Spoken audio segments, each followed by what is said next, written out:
I'm going to show you how to make some self-paced interactive presentations using Google Slides with the Peardeck add-on.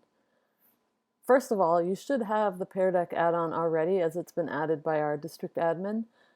If you don't, you can always click add-ons and then get add-ons and find it there. Otherwise, it should be in here. So before we even start, we're going to open a new, just a brand new slide presentation, empty. This is the way it looks when you first open it. And we're going to go to add-ons and we're just going to open the add-on. So we wait down here while it just gets everything going, and it opens up our little Peardeck activities over here on the right. And this scrolls up and down. So there's plenty to do over here. These are the things we're going to use the most here, these buttons here. So we're going to add a title. I'll just call it My Presentation.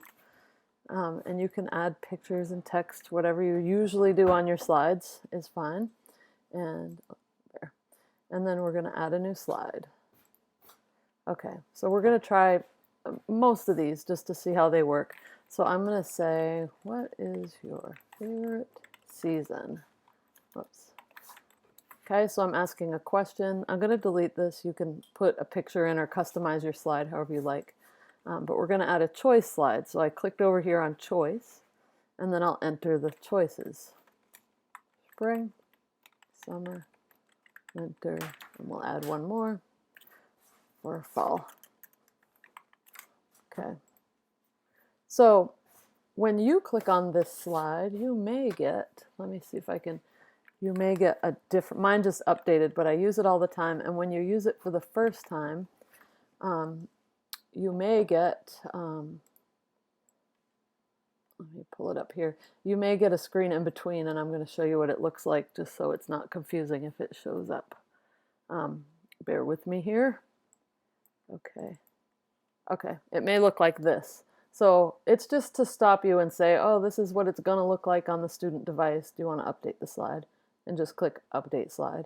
But again, I'm not getting this message because I don't, I use it all the time. It's one of those first time tutorial things. Okay, so back to our slideshow. We're going to go Slide, New Slide, and what should we try now? Let's try a draw. Draw a picture of an insect. All right, and then we'll leave this blank. You could put an insect on there, whatever you like. And we're going to click the Draw tab. And this will open up a screen for students to draw on. You don't get a preview right off, but you do get these little pairs down here that remind you that it's interactive. And it tells you what kind of interactive. So you can keep track of what you're doing that way. I'm going to go New Slide. This one's going to be a static slide. I'm just going to post a video. I'm going to say this video, and be prepared to comment. All right. And I will just insert a video. I'll go get one. Here's one I made last night.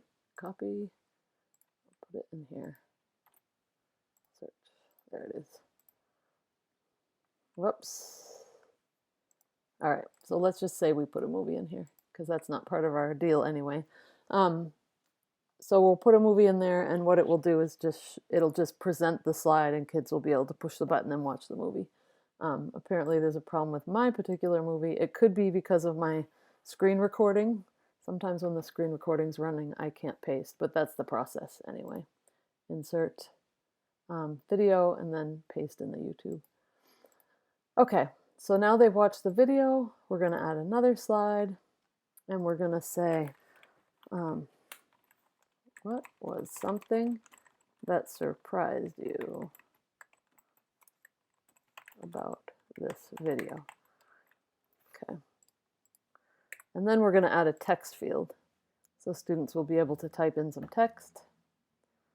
You're probably getting the idea now. There you go.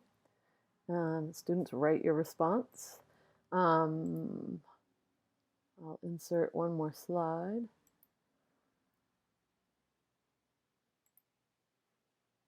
Let's see, insert new slide. Okay, and then we're going to say, put a pin or put a flag on your, I'll just say, drag the figure to your favorite state. And then I'm going to put a map of the states in there. So insert image from search the web, US map. How about this one? Okay, and then I'm going to choose draggable. So this is going to give me a figure that I can have students drag onto the map. So I can use the red dot, that's the default. I could change the color to say purple, or I could use any of these figures, or these, or these. So let's say I'll put a fish. Drag the fish to your favorite state. Date slide. Okay, if I wanted to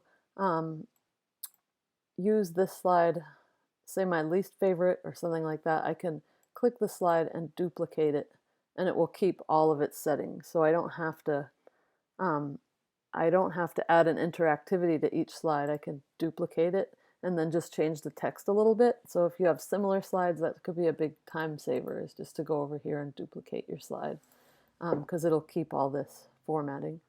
You can also enter a website that just forces a website onto the page if you want kids to examine a website for something. What else? I've not really used numbers. Play with it. And then up here, I wanted to bring your attention to, let's get a new slide up here, to the template library. So you have to scroll to the top here. There's a scroll bar. And if you go to the template library, there's all kinds of stuff that's pre-designed. So at the beginning of the lesson, you could say, you could have a draw slide. How about this? It's working. Okay. So draw two types of things you already know about today's topic, and they can draw, what else? And you can dig through all of these. There's content area stuff. There are all kinds of things. End of lesson reflections, critical thinking. Let's click on a science just to see what's in here. There's a periodic table, so you could certainly have them drag or circle. You could have them draw on it to circle things. Draw arrows to indicate the forces in action. So they could do that. There's tons of stuff in here. Okay, so we've added a few from their bank here. So definitely worth checking out some of those because they look nice and you don't have to take all the time to make them. Okay, so let's say that we're all done with our presentation here. We have. And now we want to send it to students to fill out. So what we're going to do next is we are going to click not this present. This is a common mistake. If you hit present right here, you're just going to show a slideshow like usual, a manual slideshow. We want to go to this under the Peardeck Start Lesson. So I'm going to click on that. Window pops open and it asks me right here. I'm not in the classroom, I'm remote. So I'm going to choose Student Paste because that allows the student to open it and work at it at their own pace. Enter my account.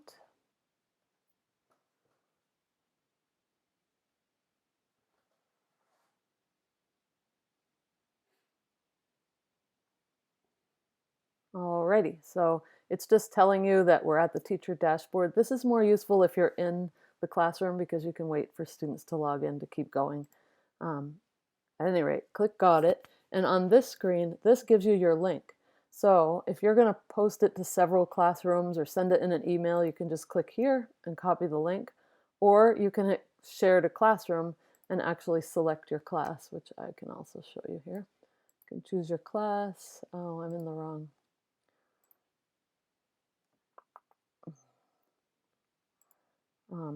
Okay, I have a test class down here. Whoops. Let's see. Test class. And then I can create an assignment and I can go, and that will post it. I can give it a title, View this presentation and respond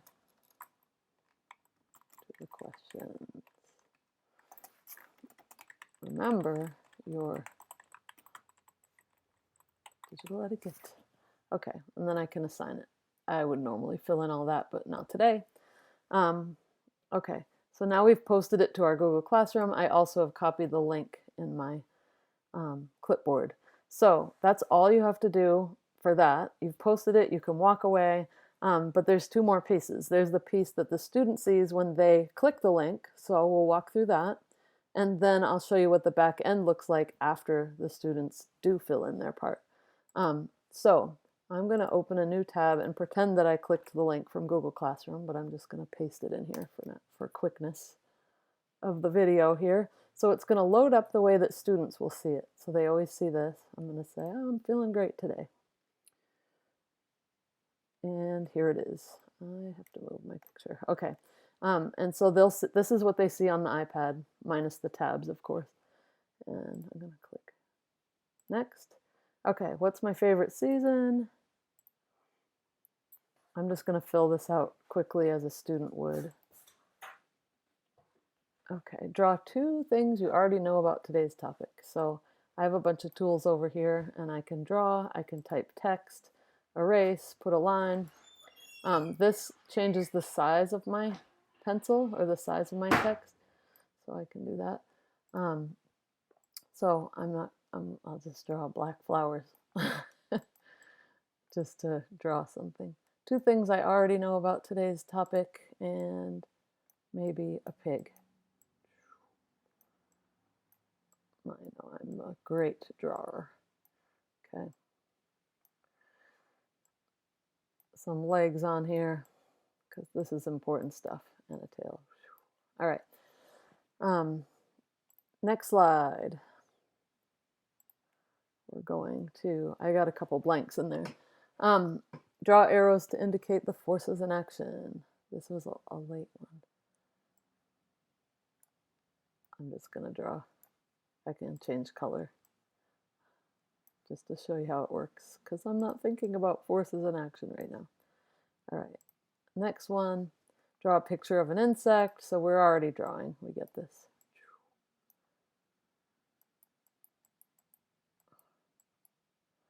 And then some antennas, good. All right, next slide. Watch this video. There would be a video here, and students would be prompted to click the play button right here. And then what was something that surprised you? I didn't know how to click the greens before. Okay, and drag the figure to my favorite state, Maine, of course. And oh, slide 10 of 10. On the iPad, it will thank them for finishing. It doesn't on the computer, it'll just sit there, but all the answers are recorded as soon as you put them in. So if you're in the classroom, you can even watch the student while they're typing. They don't have to hit enter or anything. As soon as they move something on a slide, it's recorded. So on the teacher end, if we lose what we're doing, which we still have it open up here, but I'm going to close it because chances are you put it out to your Google Classroom and you walked away for a couple days and then you've come back to grade it.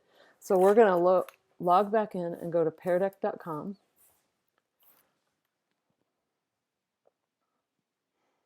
And then teacher login.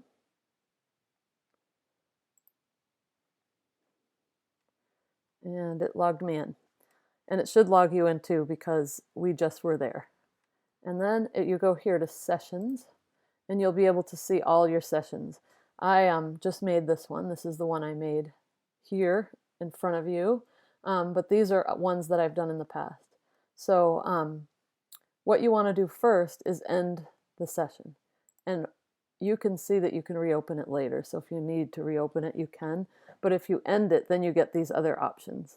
So you can export your responses to a spreadsheet, but the spreadsheet doesn't hold drawings and it doesn't hold the draggables. So you won't be able to see those. If you just have text entries and multiple choice, you can certainly see them all there. So it works good if you're using it for a quiz. But if you want to see drawings and stuff, you're going to have to publish the takeaways. I'll show both both things. I can show you a spreadsheet from something with more than one response too, because we know we only got my response today. So here's my response. So you can see that I did a drawing, and this is kind of random because it's not input, but it does get this input and it does get multiple choice. So depending on what you're collecting, that could be very useful. And then the takeaways, this takes a minute, so you may have to set your playback to 1.8 times the speed or something until this loads.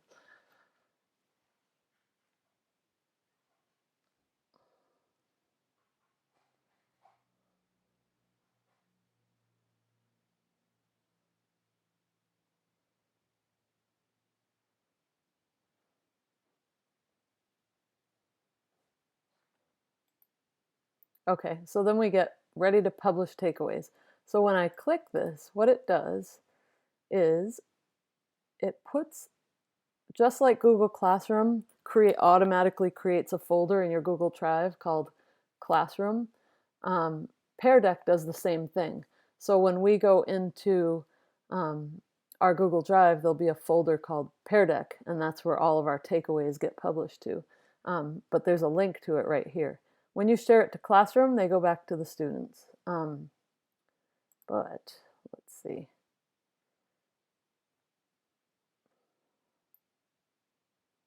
All right, so then it takes me into this Peardeck session, which is in the Peardeck folder. So this shows mine. So there'll be one for every student. See, this has my name on it, but if I had 12 kids fill it out, there'd be 12 different names on the end, just like Google Classroom does when you distribute things. So you can just look at them here, which is kind of interesting. Should be able to see my beautiful insect and my choices. Let's see, there you go. So these are the things I drew. So you can scroll through and see what your kids drew.